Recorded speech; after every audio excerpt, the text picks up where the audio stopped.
अस्सलाम वालेकुम dear students, कैसे हैं आप सब। उम्मीद करता हूं खैरियत से होंगे।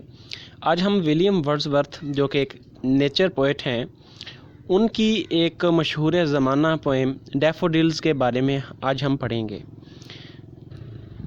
विलियम वर्ड्सवर्थ और एस.टी. कोलरिज जिसका दोस्त, इन्होंने मिलकर 23 पोएम्स लिखी थी। 19 जो पोएम्स थी वो वर्ड्सवर्थ की थी और 4 पोएम्स जो थी वो कोलरिज की, जिसे इन्होंने लिरिकल बैलेड्स का नाम दिया। उन्हीं पोएम्स में से एक पोएम ये जो है वो डैफोडिल है।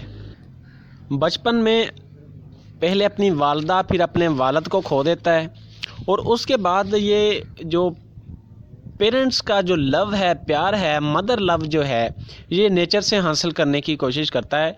और इसी तरह से ये अपने स्कूल में क्लासेस लेने की बजाय बाहर का जो इलाका होता है सरसब्ज़ और बाग, वहाँ पर ये चला जाता है। वहाँ पर जाकर वो कुदरत के हसीन मनाज़र से लुत्फ़ अंदोज़ होता है। पेरेंट्स की वफ़ात के बाद इसकी बहन जो डोरथी है वो इसका बहुत ज़्यादा साथ देती है और ये उसके साथ जो पुरफ़िज़ा मकामात की सैर पर चला जाता है और वहीं पर जो कुदरत के मनाज़र देखकर ये बहुत ज़्यादा मुतासर होता है और बहुत सी पोएम्स ये लिखता है। उनमें से एक पोएम है डैफोडिल्स, जिसके बारे में आज हम स्टडी करेंगे। ये राइमिंग स्कीम में है। जो पहली लाइन है और दूसरी लाइन है जो एंड वाले जो राइमिंग स्कीम इसकी जो है वो है ए बी और सी। इस तरतीब से ये आगे चलती है, जैसे कि clouds, crowd, hills, daffodils, trees और ब्रीज़। फिर शाइन, लाइन, वे, बे, ग्लांस, डांस, दे, गे, गली, कंपनी, थाट, ब्राट। इसी तरीके से ये राइमिंग स्कीम है। तो टाइम ना ज़ाया करते हुए इस खूबसूरत, प्यारी और पुरतरन्नुम इस पोएम को पढ़ना स्टार्ट करते हैं। I wandered lonely as a cloud. Wandered का मतलब होता है बेकार में इधर उधर फिरना, भटकना। लोनली, तन्हा। एज ए क्लाउड, घटा को कहते हैं क्लाउड, बादलों को कहते हैं। कहता है कि मैं बादलों की तरह आवारा फिर रहा था। That float on high over vales and hills, जो कि पहाड़ियों और वादियों के ऊपर तैर रहे होते हैं।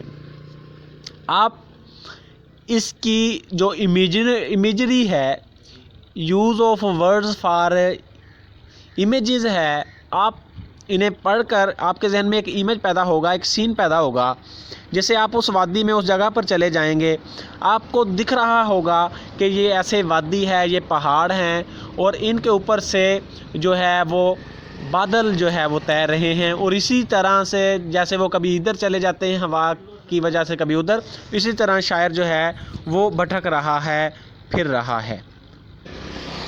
When all at once, जब अचानक ऐसा है क्राउड हजूम। कहता जब मैंने एक हजूम देखा और बिल्कुल अचानक ये हजूम देखा। ए होस्ट ऑफ गोल्डन डैफोडिल्स, ये हजूम जो था ये डैफोडिल्स का था, जर्द आबी नरगस के फूल। बिसाइड द लेक, बिसाइड का मतलब होता है पास, द लेक झील के, जो कि झील के बिल्कुल साथ हैं, पास हैं। बीनीथ द ट्रीज़, और दरख्तों के नीचे हैं। झील के किनारे पर दरख्त हैं, दरख्त के नीचे ये बहुत ज़्यादा तादाद में उगे हुए हैं। Fluttering and dancing in the breeze, जो कि फड़फड़ा रहे हैं और डांस कर रहे हैं इन द ब्रीज, हवा में।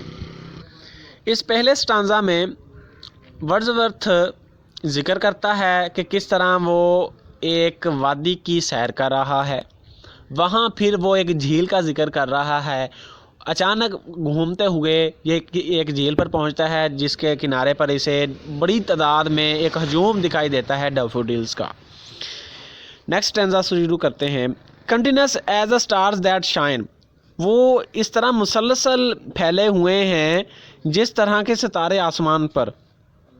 And twinkle on the milky way, and twinkle, और जैसे कि सितारे जो हैं दमकते हैं, चमकते हैं, ऑन द मिल्की वे, कह की शाम में, सितारों के जुर्मट।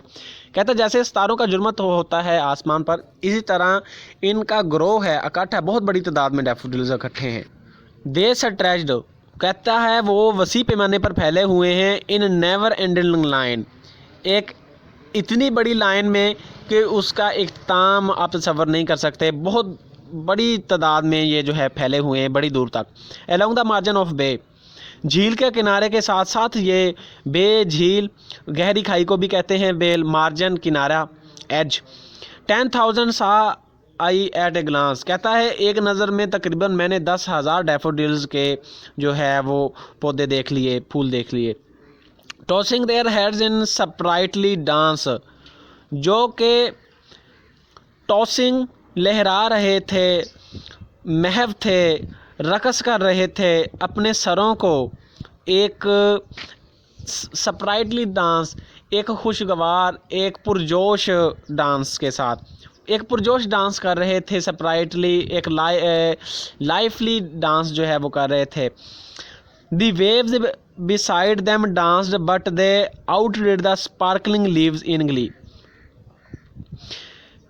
لہریں جو تھیں ان کے اوپر چل رہی تھیں، ان کے ساتھ ساتھ چل رہی تھیں، جیسے لہریں چل رہی تھیں وہ نیچے دب رہے تھے، اور ان کے جو پھول تھے وہ پرمسرت دکھائی دے رہے تھے۔ لیوز ان گلی، وہ انتہائی خوشی میں جو ہے وہ ادھر ادھر مٹک رہے تھے، لہرا رہے تھے۔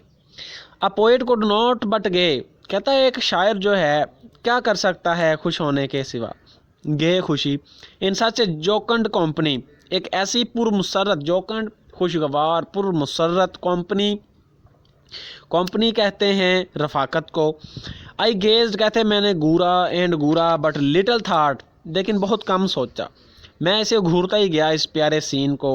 What wealth the show to me had brought، کہ اتنا دل فریب نظارہ میرے لیے کیا دولت لایا ہے، میں نے سوچا نہیں بلکہ میں دیکھتا رہا۔ اس کی زندگی کا یہ ایک حسین واقعہ تھا، یہ اپنے غموں کو، پریشانیوں کو، تکلیفوں کو بھلانے کے لیے قدرت کے حسین مناظر کو یاد کرتا ہے۔ ورڈزورتھ کا نظریہ ہے کہ ہم قدرت کے قریب جا کر، اس کے قریب رہ کر، اس کی خوبصورتی سے متاثر ہو کر، محظوظ ہو کر اپنے ڈپریشن، انگزائٹی اور سٹریس پر قابو ڈال سکتے ہیں، اپنی زندگی کو خوشگوار بنا سکتے ہیں۔ اس پوئم کے جو لاسٹ اسٹانزا ہے اس میں وہ اپنی تھیوری آف پوئٹری جو ہے وہ بیان کرتا ہے کہ poetry is a spontaneous overflow of powerful feelings recollected in tranquillity, کہ یہ آپ پڑھیں گے تو آپ کو پتہ لگ جائے گا۔